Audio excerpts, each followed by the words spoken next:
subscribe batanii akkamitti hojjechuu dandeenya akkanumas subscribe batanii akkamitti video keenya keessa galchuu dandeenya akkanumallee subscribe batanii akkamitti bifa barbaanneen suuraa keenya logo keenya maqaa channel keenya irratti hidhachuudhaan akkamitti hojjechuu akka dandeenya isinitti agarsiisa. Nageenya sin dagan akkam jirtu dhaggeeffattoonni Soofumar App hundi keessanuu bakkuma jirtanitti nageenyi kan koo isin haa dhaqqabu jecha kun Soofumar Appidha. Egaa qophii keenya har'aa keessatti akkamitti subscribe batanii hojjechuu akka dandeenyudha kan isinitti agarsiisu. Subscribe bataniin maaliif nu fayyada jechuu dandeessanii faayidaan subscribe batanii tokkoffaa video keenya namni yeroo ilaalu video keenya akka like godhu akkanumallee subscribe godhu akkanumallee share akka godhuu fi akka mallattoo beeksisaatti kan itti fayyadamnudha jechaadha. Hundi keessanuu warroonni YouTube hojjetan subscribe batanii akkamitti akka itti fayyadamu ni beektu jedhee yaada. Garuu akkamitti istaayilii keenyaan suuraa keenya akkanumallee logo keenya akkanumallee maqaa channel keenya irra gochuudha waan barbaanneef dabaluudhaan akkamitti hojjechuu akka dandeenyu isinitti agarsiisa jechaadha dhaggeeffattoota kan koo. Warroonni channel barsiisaa fi bashannansiisaa ta'e kanaaf haarawaa taatan subscribe gochuu hin dagatinaan akkasumallee mallattoo notification fuulduratti isinii dhufa mallattoo notification sanillee tuquudhaan ol irra godhaadha yeroo hunda video haarawaa yeroo an galchisu mallattoo beeksisaati yookaan notificationitiin akka isin gochuu dandeessan jechaadha dhaggeeffattoota kan koo. Video kanas like gochuudhaan eegalaa isinii jechuu barbaada akka amma gara barnoota keenyaatti haqinu. Egaa gara barnoota keenyaatti osoo hin ceene duraan dursine wanti qopheessuu qabnu subscribe bataniidha. Subscribe batanii itti fayyadamu qopheessuu qabna jechaadha. Subscribe batanii karaa adda addaatti website adda addaa irraa argachuu dandeessan illee buufachuu dandeessan isaan free ta'an garuu of eeggannoo cimaa gochuu kan qabdan subscribe bataniin dhuunfaadhaan hojjetaman jiranii isaan copyright qaban jechaadha. Copyright akka isinitti arginiif isa free ta'e copyright irraa kan free ta'an buufachuu hin dagatinadha. Anis gama kan kootiin subscribe batanii isin barbaachisa isa free ta'e kan copyright hin qabne maal hin qabne channel kan koo kan telegram jala isin kaayera achirra galuudhaan channel kan koo keessaallee buufachuu dandeessan direct buufachuu dandeessan linkii miti kan isin kaayee direct akka buufattan godheetan kan isin kaayee isin filadhee isin qarqara isin fayyadamu isa jedhee amma tokko filadhee achi jala isin kaayee jira. Egaa channel kan koo kan telegram isa amma screen irratti barreessaa jiru kanadha /channel Soofumar App jettanii wal qabsiiftanii telegram keessan search bar irratti yoo barreessitan salphumatti argachuu dandeessan jechaadha dhaggeeffattoota kan koo. Telegram keessa seentanii search bar kanarratti yoo barreessitan salphatti argachuu dandeessan jechaadha. Soofumar App jedhu kanadha jechaadha. Channel kan koo haala kanaan mallattoo subscribe batanii download gochuudhaan akka buufattaniif as keessa isin kaayee jechaadha. Soofumar App keessa yeroo seentanii immoo videoowwan gaggabaaboo adda addaas akkanumallee kan YouTube irra gallakkifaman asirraa ni argatu jechaadha. Guutumaan guututti YouTube irratti videoowwan an gallakkisu asirraas argachuu dandeessan as keessa barreeffama adda addaa illee jiran kan isin qarqaaran hojii online illee kan isin qarqaaran kan barreeffaman as keessa isiniif kaa'ee jira. Isa kanas itti fayyadamaa dhaggeeffattoota kan koo subscribe batanii asirraa buufachuu hin dagatinaa jechuu barbaadeeti. Egaa subscribe bataniin ani itti fayyadameetiin har'a hojjedhu subscribe batanii amma screen irratti argaa jirtan kanadha. Subscribe batanii kanatti fayyadameeti kan har'a bifa miidhagaa ta'een subscribe batanii kan ofii kootii kan dhuunfaa kootii kan hojjechuu barbaadu jechaadha. Isinitti agarsiisa isinis akkan hojjedhu kanatti ilaaltanii hojjechuu ni dandeessan jechaadha dhaggeeffattoota kan koo. Egaa amma kan nu barbaachisu KineMaster'idha. KineMaster'n akkuma kanaan dura isiniif ibsuudhaaf ture kanaan dura barnoota baay'ee isin barsiisee jira waa'ee KineMaster'ii ammallee description jala isinii kaa'ee linkii barnoota sanniini. Egaa KineMaster'n video edit gochuudhaaf wanta adda addaa hojjechuudhaaf nu qarqara jechaadha. Subscribe batanii illee hojjechuudhaaf isatti fayyadamna jechaadha. Amma gara barnoota keenyaatti haqinu. Like godhamee video kana ammas KineMaster keessa ni bantanii. Egaa KineMaster keessa akka seentanii mallattoon eda'uu jirti. Mallattoo eda'uu kana ni tuqxu. Kan filattan asirratti ratioon 16:9 isa jedhu kanadha. Isa kana filadhaadha. Egaa itti aansuudhaan media isa jedhu kana keessa seentanii background kan jedhu jiraas background jala keessa seenaadha. Itti aansuudhaan background keessan irratti halluun filattan halluu isa magariisa ta'edha jechaadha. Isa magariisa garuu asirraa hin qabu yoo ta'e mallattoo kanatti fayyadamtanii isa kana gara magariisa normaalitti deebisuu dandeessan jechaadha. Gara kanaafiyyuu asirratti color kan jedhutu jira ishee tuqaadha. As keessaa ni filattan jechaadha. Ishee magariisa sirriitti ta'e kanadha kan nu barbaachisu ishee filadhaati asirratti right jettu. Egaa amma argaa jirtan jechaadha magariisa ta'e akka mallattoo magariisaatti fayyadamuudha jechaadha. Kanaafiyyuu isa kana gara sekendii naannoo 8 irra godhaadha. Haala kanaan jechaadha. Ergasii right jettan asirratti. Itti aansuudhaan immoo layer irra isin seentu. Media isa jedhu irra ni seentu. Ammas background isa jedhu irra ni seentu. Amma immoo inni filannu halluun inni filannu background idhaaf jechaadha. Isa adii ta'e kanadha. Adii filattu. Egaa akkanatti xiqqoon guddifna. Amma immoo kanatti cropping isa jedhu jira. Cropping isa jedhu kanarra okay jettanii crop gootan jechaadha. Ni murtuu jechaadha. Ni murtanii naannoo kanatti jechaadha akkanatti. Ergasii qixxeerra ni gootu right jettanii. Isa kana qabattanii amma xiqqoo ishii ni guddifnaa jechaadha. Gara naannoo qixxeetti ni fidduu jechaadha akka bareedutti. Haala kana. Ergasii right jettanii isa kanas sekendii isaa wal qixxeessitu jechaadha. Gara naannoo sekendii 8 yoo gootan baay'ee bareeda. Mallattoon subscribe button kun sekendii 7 yookaan 8 darbuu qabu jechaadha dhaggeeffattoota kan koo. Amma immoo maalidha subscribe button amma screen irratti isin agarsiisaa jiru kana isa kana ni fudhanna jechaadha. Isa fudhachuudhaaf laayir keessanii seenna. Kan qopheesse qaba isinis buufadhaatii itti fayyadamadha. Miidiyaa keessanii seentu. Taansuudhaan gaalaarii kan koo keessanii fudha jechaadha. Isa qopheesse mallattoon subscribe button inni itti fayyadamu isa kanadha. Egaa amma dhufee jira argaa jirtanii.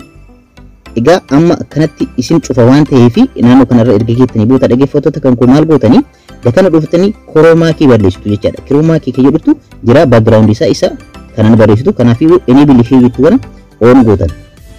Haala kanaan bada egaa adjust gochuu dandeessan jechaadha. Asirratti isin right yootanii xiqqoo gara nasiisaatiin argitan jechaadha mallattoo kana.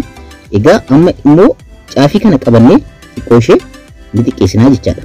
Akkana ni bunna akkana haala kanaan ni buttuu jechaadha dhaggeeffattoota kan koo xiqqoo ni xiqqeessina ammas akka wal sumatu gochuudhaaf jechaadha dhaggeeffattoota kan koo haala kanaan naannoo kana akkana ni keessu haala kanaan ni keessu jechaadha. Ammas duubatti deebinee dhaggeeffattoota kan koo ammas laayirri siinee amma immoo loogoo yookaan suuraa keenya ni fudhanna jechaadha. Yoo barbaadan loogoo chaanala keessanii yookaan immoo profile picture isa chaanala keessanii waan barbaadan rakkachuu dandeessan. Amma fakkeenyaaf yeroodhaaf suuraa kan koo ni filadha jechaadha. Suuraa kan koo keessa tokko nan filadha. Isa kana filadhe jira dhaggeeffattoota kan koo. Erga garana fidee booda suuraa kan koo jechaadha. Asirratti dakana dhufnee cropping ishee jedhu jira. Share okay jedhanii mask ishee jettu kana on gootan. Itti aansuudhaan shape kan jedhutu isin dhufa. Shape kana irratti okay jedhanii isa barbaadan filatan. Kan barbaadan jechaadha. Geengoo filadha. Geengoo filadha. Egaa haala kanaan as keessanii seensiftuu jechaadha dhaggeeffattoota kan koo. Suuraa keessan haala kanaan as keessa seensisuu hin dagatinaadha. Akka barbaadanitti as keessa seensisuu ni dandeessan jechaadha. Akka amma argaartan kanatti as keessa seensitanii adjust gochuu hin dagatinaadha. Haala kanaan yoo isiniif sirraa isin naannoo kanaan fidaadha. Egaa isa kanas naannoo sekendii 8 irraa ni geessu. Egaa right ni gootu. Amma maqaa keenya immoo itti haa daballu. Maqaa chaanala keenya jechaadha. Maqaa keenya barreessuudhaaf asirratti laayir isa jedhu kanarra ni seentu. Text kan jedhutu jira. Ishee okeettu. Egaa amma soofuma raap jedheen barreessaa isin maqaa miidiyaa keessanii barreessuu ni dandeessu jechaadha. Egaa haala kanaan naannoo kanatti ni fiddu.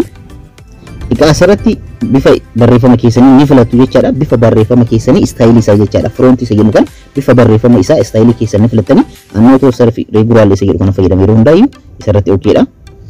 Egaa itti aansuudhaan halluu filachuu hin dagatinaadha. Asitti mallattoon kalarii jira.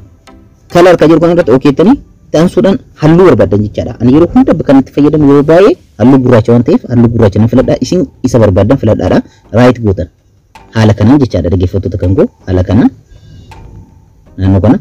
Egaa asirratti halluu akka barbaadanii filachuu dandeessanii background itti jijjiiruu dandeessanii haala kanaan garuu background amma itti fayyadamu yeroo baay'ee glow outline kan jedhamu kanneen akka barbaadanitti kalarii adda addaatti jijjiiruudhaan sirreessuu dandeessan jechaadha. Amma argaartanii gara diimaatti jijjiiramee jira. Haala kanaan jechaadha akka barbaadanitti itti fayyadamu ni dandeessan jechaadha dhaggeeffattoota kan koo. Isa kana erga goonee booda irratti gattuunee gara naan fidnaa wal qixxeessinaa jechaadha gara na qabnee. Naannoo kana inni geenye mee amma wal simanni haa ilaallu.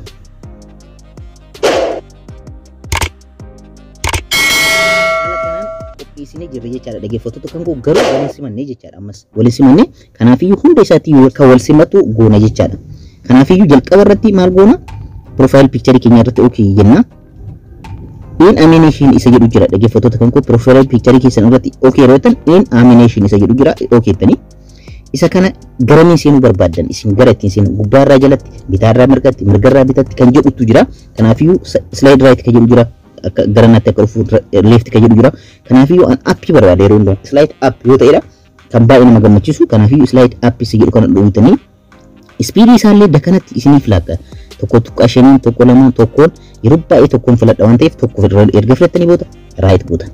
Barreeffama isa keessan isa immoo soofuma raap jedheen barreesse jechaadha. Isin kan chaanala keessanii ta'uu danda'a. Isallee in animation kana sirreessin ammas wal qixxeessina jechaadha. Amma seensisaa slide up goona. Itti aansuudhaan speed isaallee tokkorra ni goona jechaadha. Speed irra tokkorra ni goona. Ergasii right gootu. Ammas itti aansuudhaan mallattoo subscribe button keenya kan qopheeffanne ni tuqna. Isheellee in animation isaa akka tokko goona jechaadha. Wal fakkeessina jechaadha. In animation isa jedhu okay gootanii slide up isa jedhu tuqxanii speed isaallee dakanatti ni sirreessitu jechaadha. Tokkorra ni gootu. Ergasii right gootanii amma immoo mee yeroo seenu wal fakkaate moo waliin fakkaannee ni ilaalla jechaadha dhaggeeffattoota kan koo. Play haa goonu. argaa jirtan. Wal simatti jira. Baay'ee gaarii ta'een xiqqooshii waliin hafu garan xiqqooshee siqsuu qofatti nuuf jechaadha. Dhaggeeffattoota kan koo isa kana xiqqooshee garanatti jechaadha. Isa profile picture keenya kana qofa garanatti yoo siqsine right yoo goone wal simatee jira jechaadha. Haala kana. Batanii ajaa'iba hojjannee jira jechaadha. Dhaggeeffattoota kan koo in amination erga wal fakkaatee booda dhaggeeffattoota kan koo maal goonaa itti aansuudhaan out amination hojjannee jechaadha. Out amination hojjechuudhaaf immoo wanni hojjenne projectorri nu hojjenne kana kan subscribe batanii kun amma naannoo kamitti dhumachuu qaba isa jedhu murteessina. Naannoo kanarratti jechaadha. Naannoo kanarratti qabdanii hunda isaayyuu kat guutan jechaadha. Isa kanarra gara harka mirgaatti kan jiru jechaadha. Hundayyuu ni murraa jechaadha. Fakkeenyaaf isa kanas asirraa jalqabna jechaadha.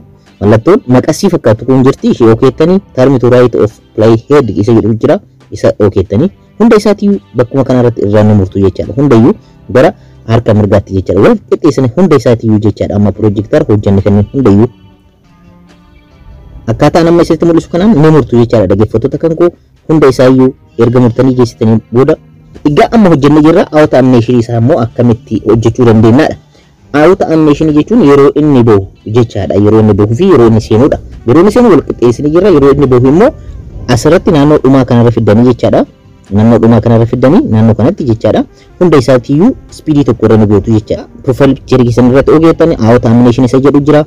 Isas right irra gootanii duwwaa tuqaa 5 isa jedhu speedii irra ni gootan jechaadha. Egaa inni immoo software app isa jedhu jira. Maqaa keessan jechaadha kan itti barreessitanii isas ogeettanii out animation isa jedhu kana jira. Slide right isa jedhu irra ogeettanii speediin isaa 0.5 irra ni gootu. Akkanumallee subscribe batanii isa qopheessine kanallee okay irratti ni jettu. Out animation isa jedhu jira. Isas slide right isa jedhu jira. Isa booda duwwaa tuqaa 5 isa jedhu kana speediin gootanii mee yeroo bahuu wal simati moo waliin simanne inni jedhu ni ilaalla jechaadha. Dhaggeeffattoota kan koo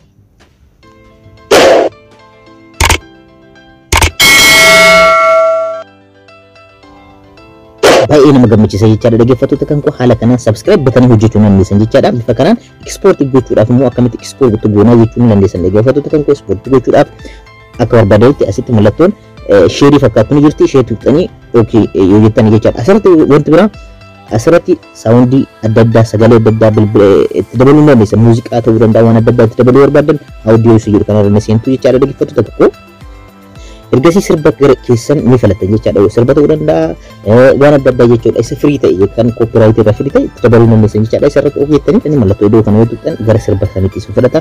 Achiin booda irra kaachuu ni dandeessan jechaadha. Kanaaf iyyuu sirbatti garuun fayyadamaadha. Copyright isinitti erga waan ta'eef nuti hundumtiyyuu baay'ee nama gammachiisa jechuu barbaade. Export gochuudhaaf amma export gochuudhaaf asitti mallattoon share fakkaatu ni jirti. Ogeettanii asirratti sadarkaa ni filatan jechaadha. HD dhaan full HD dhaan resolution isaa jechaadha. Formatii isaa immoo 30 irra yoo gootan baay'ee nama gammachiisa. Ergasii export gootan. Egaa amma immoo export goonee ilaallee jirra. Kanaaf iyyuu mee kan akkam hojjennee haa ilaallu waliin. Ni banna. Egaa bakka viidiyoo haa filannu ilaaladha sirriitti ni. Isa kanadha jechaadha. Kan filanne waan baay'ee bareedu. Hojjechuu dandeenya jirra jechaadha. Dhaggeeffattoota yeroo baay'ee baay'ee nama gammachiisa.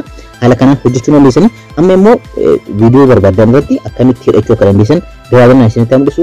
Asirratti mallattoo ida'uu ni tuqxanii 6:19 reeshoo ni tuqxanii itti aansuudhaan viidiyoo sana filattu jechaadha. Miidiyaa irra seentanii viidiyoo ni filattu. Fakkeenyaaf viidiyoo kana filadhee jira. Amma immoo akkamitti background illee irraa remove goone background isa magariisa sana irraa remove goone akkamitti viidiyoo kenna.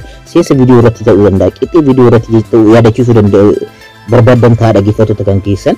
Kanaafiyyuu bakka barbaadan irratti hojjechuu dandeessanii. Kanaafiyyuu amma fakkeenyaaf an qixxee irratti naannoo kana irratti godhuu barbaade mallattoo subscribe namni subscribe na godhu yaadachiisuu barbaade mallattoo subscribe batanii kan amma kan koo maqaa loogoo kootiin maqaa kan kootiin maqaa channel kootiin qopheeffadhe kana laayar isa jedhu kanarra okeedhee ergasii miidiyaa kan jedhu okeedhee isa qopheeffadhe irra ni fudhadha jechaadha.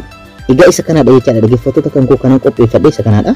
Haala kanaan guddisaa xiqqeessuu dandeessanii garuu eessarra yoo kaa'edha bareedinni kan na huba kan bareedina naaf fidu viidiyoo kan koo irratti jechuu dandeessan. Egaa in animation isa jedhu kanarratti okeettanii ergasii immoo right kan jedhu jira gara mirgaarraa speed isaa asirra sirreessuu dandeessanii okeettanii yeroo bahee immoo out animation isaa illee hojjettanii yeroo bahee gara leftiitti ta'uu qaba. Kanaafiyyuu saffisa isaallee akka inni filatu jechaadha asirratti okeettanii. Egaa amma immoo maal goona background isa yookaan chroma key isaa remove gochuu qabna jechaadha. Kanaafuu remove yeroo goonu akkamitti akka bareedu isinitti agarsiisa jechaadha. Chroma key isa jedhutu jira asitti okay tani. Ergasii enable isa jettu jira okay tani. Ergasii isa kana adjust gochuu dandeessan jechaadha. Yoo baduu baate background isaa yoo baduu baate isa kanaan adjust gochuu dandeessan garuu badee jira jechaadha. Ana biratti right gootanii egaa haala kanaan jechaadha. Isa kanaadha. Mallattoo subscribe batanii kana naannoo xiqqeessuuf guddisuu dandeessan jechaadha as qabachaa. Kanaafuu bakka barbaadan bakka hundi naannoo kana kaa'uu dandeessan naannoo kana kaa'uu dandeessanii xiqqeessuu dandeessan jechaadha. Fakkeenyaaf naannoo kana kaa'een isinitti agarsiisu. Haala kanaan viidiyoo inni taphata.